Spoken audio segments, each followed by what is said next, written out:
पति का सौदा। मनीषा और नमन की शादी को लगभग 6 साल हो चुके थे। दोनों का एक छोटा सा बेटा भी था। वैसे तो मनीषा और नमन की लाइफ में सब कुछ बहुत अच्छा था, लेकिन बस एक ही प्रॉब्लम थी, और वो ये थी कि मनीषा के सपने काफ़ी बड़े बड़े थे, लेकिन नमन की सैलरी उसके सपनों से थोड़ी सी कमज़ोर थी। और इसी वजह से मनीषा बार बार अपने हस्बैंड नमन से महंगी चीज़ों की फरमाइश करती रहती, और नमन अक्सर फरमाइशों को पूरा नहीं कर पाता था। दोनों मियाँ बीवी के बीच इस बात को लेकर नोक झोंक होती रहती थी, लेकिन दोनों में प्यार भी था, ठीक वैसा ही जैसे नॉर्मल हस्बैंड और वाइफ के बीच होता है। ऐसी ही एक सुबह की बात है। आज आप ऑफिस से जल्दी आ जाना नमन, चिंटू कब से मॉल जाने की जिद कर रहा है। तुम चिंता मत करो, आज शाम को हम चिंटू को लेकर मॉल जरूर जाएंगे, ये मेरा वादा है। अच्छा सुनो, चिंटू को ना वो मॉल वाली टॉय शॉप से खिलौना भी खरीदना है, वो भी तुम्हें दिलवाना पड़ेगा। अरे मनीषा, ठीक वैसे के वैसे खिलौने मॉल के बाहर की दुकान पर भी मिल जाते हैं, वहाँ से खरीद लेंगे ना। मॉल की दुकानों पर टॉयज बहुत महंगे होते हैं। कर दी ना फिर वही मिडिल क्लास वाली बात, मेरा बेटा मॉल से ही खिलौना खरीदेगा। अरे लेकिन मनीषा, क्या फर्क पड़ता है, खिलौना चाहिए ना, कहीं से भी खरीदो। उसके साथ पढ़ने वाले उसके दोस्त ने कल ही उस मॉल की शोरूम से एक बहुत सुंदर खिलौना खरीदा है। मेरे बेटे को चिढ़ा रहा था, अब देखना मैं भी चिंटू को वहीं से खिलौना लेकर दूंगी। अच्छा ठीक है, शाम को देखते हैं, अभी मैं जाता हूँ, देर हो रही है। शाम के वक्त मनीषा और चिंटू मॉल जाने के लिए तैयार हो जाते हैं, और नमन भी ऑफिस से आ जाता है। पापा अब मुझे मॉल लेकर चलेंगे ना? हाँ बेटा, बिल्कुल। और ये देखो, पापा तुम्हारे लिए खिलौना एडवांस में ही लेकर आ गए हैं। अरे मैंने आपको कहा था ना चिंटू को खिलौना मॉल वाली दुकान से चाहिए, आप क्यों लेकर आए? मम्मी, मुझे तो बस ये कार वाला खिलौना चाहिए था, कहीं से भी लेकर आए उससे क्या फर्क पड़ता है। देखा मनीषा, तुमसे ज्यादा समझदार तो तुम्हारा बेटा है, तुम भी ना। तुम दोनों बाप बेटी हमेशा मिडिल क्लास ही सोचना। अच्छा चलो, आप ज्यादा बातें मत करो। घर से बाहर आने के बाद, ये क्या नमन, तुमने मॉल जाने के लिए ऑटो बुलाया है? अरे तो और क्या करता मनीषा। अरे नमन, कम से कम एसी कैब तो बुलानी चाहिए थी।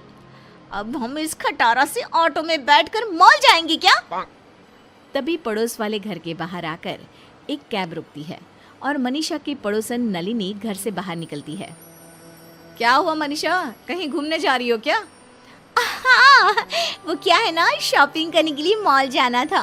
तुम तो जानती हो मैं छोटी मोटी दुकानों से शॉपिंग नहीं करती इसलिए बस आज मॉल जाने का प्लान बनाया था। अरे मॉल से शॉपिंग करने जाती हो? लगता तो नहीं। अगर मॉल से ही शॉपिंग करने जाती हो तो ऑटो में बैठकर क्यों जा रही हो? कैब क्यों नहीं बुक करवाई? देख तो सही कितनी गर्मी है बाहर। उफ। इतना कहकर नलिनी वहां से चली जाती है। नलिनी के जाने के बाद, नमन, आप ना हमेशा मिडिल क्लास के मिडिल क्लास ही रहना। यहाँ मेरी पड़ोसन मेरी बेइज्जती करके चली गई। अब चलो ऑटो में बैठकर मॉल जाएंगे। अरे मनीषा, कब तक इस तरह दूसरों से अपनी तुलना करती रहोगी? तुम जानती हो ना मेरी तनख्वाह ज्यादा नहीं है। कुछ दिनों बाद, नमन मेरी बात सुनो, वो नलिनी का बेटा है ना, वो बड़े स्कूल में पढ़ता है। उसकी जो स्कूल बस आती है ना, उसमें तो एयर कंडीशन लगा हुआ है। और एक हमारा बेटा देखो, छोटे से स्कूल में पढ़ता है, टूटी सी वैन में बैठकर जाता है। अरे मनीषा, फिर से वही बात। तुम जानती हो ना हमारी फाइनेंशियल कंडीशन कैसी है। मैं कुछ नहीं जानती। नमन, मुझे भी अपने चिंटू का एडमिशन बड़े वाले स्कूल में करवाना है। मेरा बेटा भी फर्राटीदार अंग्रेजी बोलेगा। अरे मम्मी, अंग्रेजी तो मैं अब भी फर्राटेदार बोलता हूँ। मैं भी तो इंग्लिश मीडियम स्कूल में पढ़ता हूँ। क्या हुआ अगर मेरे स्कूल का साइज थोड़ा छोटा है? अरे चुप कर, तू बहुत बीच में पटर पटर बोलता है। एक तो तेरे पापा और ऊपर से तू कभी नहीं सुधर सकते।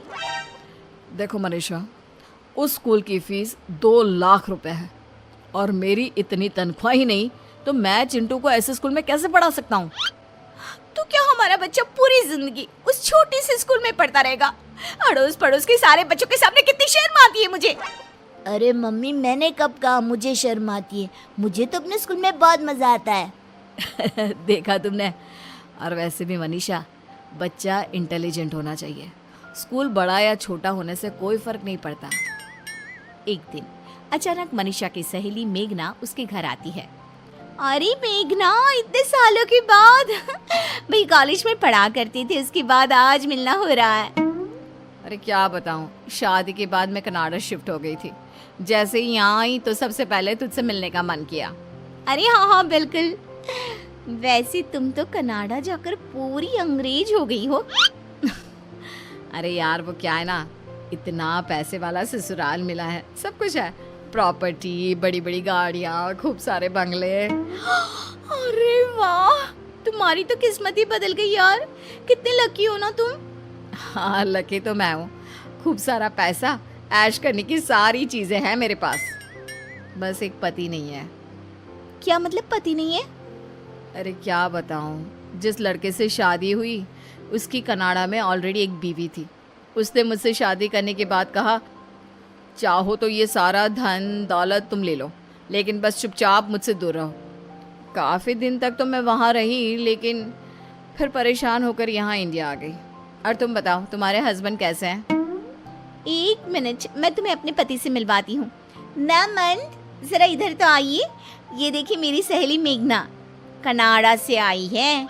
नमस्ते नमस्ते मेघना जी, कैसी हैं आप? मैं बिल्कुल ठीक हूँ। मनीषा, तुम्हारी फ्रेंड आई है, उसके लिए कुछ खाने पीने की चीज़ लानी है तो मुझे बता दो, मैं बाजार से लेकर आता हूँ। नहीं नहीं नहीं, इसे तो कोल्ड कॉफी बहुत पसंद है और मैं इसके लिए अपने हाथों से बनाऊंगी। कैसी बात करती हो मनीषा, तुम्हारी सहेली आई है, तुम बैठकर बातें करो, कोल्ड कॉफी मैं बना कर लाता हूँ। नमन के किचन में जाने के बाद, तुम्हारा पति तुमसे बहुत प्यार करता है। हाँ हाँ वो तो है, हमारा एक छोटा सा प्यारा सा बेटा भी है, चिंटू। तुम कितनी लकी हो ना, तुम्हें इतना प्यार करने वाला हस्बैंड मिला है। एक मुझे देखो। अरे इसमें लकी होने वाली क्या बात है? हस्बैंड तो प्यार करता है, लेकिन कुछ भी नहीं है उसके पास। अरे बस ये छोटा सा घर है, कहने को एक गाड़ी भी नहीं हमारे पास, और बेटा भी ना छोटे से स्कूल में पढ़ता है। वैसे तुम्हारे इस प्रॉब्लम का एक सोल्यूशन है मेरे पास। तुम कल मुझे अपने घर के पास वाले कॉफ़ी शॉप में आकर मिलो ना। और फिर अगले दिन कॉफ़ी शॉप में। बताओ, तुमने मुझे यहाँ क्यों बुलाया? और इतनी बड़ी कॉफी शॉप, बहुत महंगी होगी ना? अरे तुम इस बात की चिंता क्यों करती हो? आज से तुम्हें इस बारे में सोचने की बिल्कुल भी ज़रूरत नहीं है। अरे लेकिन ये तो बताओ, तुम चाहती क्या हो? तुम्हारा पति। हाँ मतलब पागल हो गई हो क्या? कैसी बात कर रही हो? अरे मनीषा देखो, शांति से सोचो। तुम मुझे अपना पति दे दो और बदले में ये मेरी बड़ी सी लग्जरी गाड़ी, मेरा बड़ा सा बंगला, मेरा सारा पैसा, प्रॉपर्टी सब तुम्हारा। देखो मेरे पास ना इन सब चीज़ों की कमी नहीं है, कमी है तो बस एक प्यार करने वाले पति की। क्या तुम सही कह रही हो? मतलब अगर मैं नमन को तुम्हारे साथ शेयर कर लूँ तो सब कुछ तुम्हारा जो भी है वो मेरा हो जाएगा। मेरा बेटा बड़े वाले स्कूल में पढ़ेगा और मैं मॉल से शॉपिंग कर सकूंगी। अरे मजाक थोड़ी ना कर रही हूँ। गाड़ी, ड्राइवर, महंगे कपड़े, ज्वेलरी, सब कुछ तुम्हारा। बस बदले में मुझे तुम्हारा नमन दे दो यार। लगता है भगवान ने मेरी सुन ली, भले ही देर से सुनी लेकिन सुनी तो सही। अच्छा प्रॉब्लम ये है कि मैं अपने पति को इस चीज़ के लिए राज़ी कैसे करूँगी? देखो वो तुम्हारा प्रॉब्लम है। अब जल्दी से मेरी डील फाइनल कर दो और लो ये महंगी वाली कॉफ़ी पियो। और सुनो, तुम्हें बिल पे करने की भी ज़रूरत नहीं है। घर जाने के बाद, देखो नमन, तुम्हारी तनख्वाह इतनी कम है कि मेरे सपने पूरे नहीं हो सकते, और इसलिए मैंने एक डिसीजन लिया है। कैसा डिसीजन? देखो नमन, उस दिन जो मेरी सहेली मेघना घर पर आई थी ना, उसके पास बहुत रुपया पैसा है, लेकिन एक प्यार करने वाला पति नहीं है। और मेरे पास तुम हो लेकिन रुपया पैसा नहीं है। तो उसने मुझसे कहा कि तुम्हारे बदले वो मुझे दुनिया की सारी लग्जरी देने को तैयार है। पागल हो गई हो क्या? मेरे बदले का क्या मतलब है? मैं कोई घर में रखी हुई चीज हूँ जो तुम उठाकर उससे दे दोगी? देखो नमन, अगर तुम मुझसे और अपने बेटे से जरा सा भी प्यार करते हो ना, तो बस तुम्हें इस डील के लिए तैयार होना पड़ेगा। अब से तुम्हें मेघना के साथ रहना है इस घर में, और मैं मेघना के बड़े से बंगले में जाकर रहूंगी। मेरा बेटा बड़े वाले स्कूल में पढ़ेगा, हमारे पास एसी गाड़ी होगी, ड्राइवर होगा, सब कुछ होगा। देखो मेघना, ऐसा कुछ नहीं होने वाला, मैं कहीं नहीं जा रहा। अगर तुमने ऐसा नहीं किया ना तो मैं हमेशा के लिए चिंटू को लेकर ये घर छोड़कर चली जाऊंगी। मेघना की जिद के आगे नमन परेशान हो जाता है और फिर मेघना अपना पति मनीषा को दे देती है। कुछ दिनों के बाद मम्मी मुझे पापा चाहिए, मुझे पापा के पास रहना है। सही कहते हो बेटा, तुम्हारे पापा के बिना तो मेरा भी मन नहीं लगता। कितने दिन हो गए हैं वो घर ही नहीं आए। चलो हम उनसे मिलने के लिए चलते हैं। चिंटू और मनीषा नमन से मिलने के लिए अपने पुराने घर में जाते हैं। वहां जाकर देखते हैं कि मेघना और नमन उस छोटे से घर में भी काफी खुश थे। अरे आओ मनीषा, बहुत दिनों के बाद आना हुआ। वो क्या है ना, नमन की बहुत याद आ रही थी इसलिए। पापा आप हमारे साथ रहिए ना, हम आपके साथ इस छोटे से घर में भी रहने को तैयार है। लेकिन बेटा, तुम्हारी मम्मी को तो बड़ा घर चाहिए। अगर तुम्हें मेरे साथ रहना है तो यहाँ मेघना आंटी के साथ रहना पड़ेगा, पुराने घर में। मैं यहाँ रहने के लिए तैयार हूँ। उस बड़े से घर में और बड़ी गाड़ी में मम्मी को जाने दो, मुझे नहीं जाना। अरे ये तुम क्या कह रहे हो? मैंने तुम्हारी वजह से ये डिसीजन लिया था। देखो मनीषा, ये डिसीजन तुमने मेरे बेटे की वजह से नहीं बल्कि अपने बड़े बड़े सपनों को पूरा करने के लिए लिया था। मेरी गलती का मुझे एहसास हो गया है। अब मैं आपके साथ रहना चाहती हूँ। लेकिन अब तो ऐसा नहीं हो सकता। तुमने पेपर साइन किए हैं और हमारा सौदा हुआ था। प्रॉपर्टी तुम्हारी और पति मेरा। नमन आप कुछ कहिए ना, ये मेरे साथ ऐसा नहीं कर सकती। देखो मेघना, मनीषा ने जो कुछ भी किया है तुमने कहा वैसा ही किया है। अब मेरे हाथ में कुछ भी नहीं है। तुमने सब कुछ खो दिया, अपना बेटा भी और पति भी, लेकिन मुझे इस छोटे से घर में भी सब कुछ मिल गया।